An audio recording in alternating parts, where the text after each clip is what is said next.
Hi there, today we are going to learn how to make creamy scrambled egg. Yes, because I also cannot cook. Anyway, this is what you do follow along. I will also put them in the description below, feel free to check them out.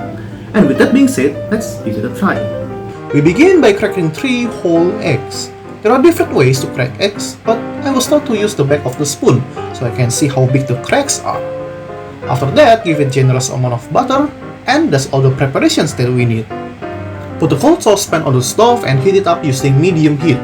And right after that, immediately scramble it vigorously.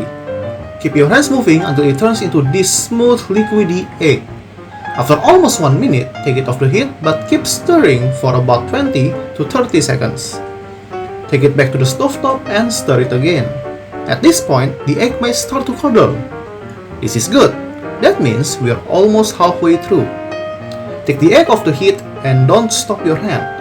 Keep doing this until the egg almost done, and when your egg looks like this, turn off the heat, add salt and pepper, mix it up, and you're basically done. But honestly, eating scrambled egg on its own is quite sad, even by my own standard. So let's make some toasted bread. Drizzle a pan with olive oil and keep the bread there for at least 2 minutes on each side.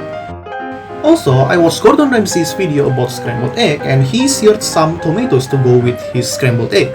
I'm not sure why, but I do have some cherry tomatoes laying around, so let's do that. To serve, just lay the egg on the top of the toast with the tomatoes on the side. And here we have creamy scrambled eggs. And now, it's time for review.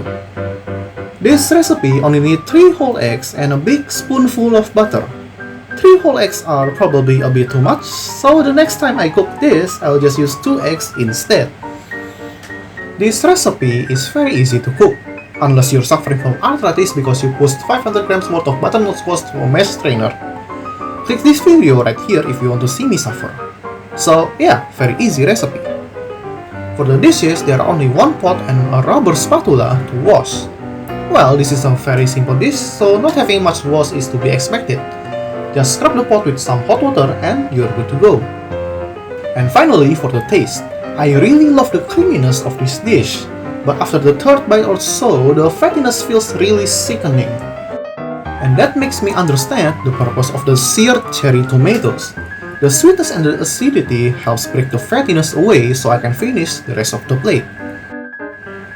Overall, very delicious, but you need something to break the fatty taste. And that's for today's video. Thank you for watching, please subscribe and I'll see you next time.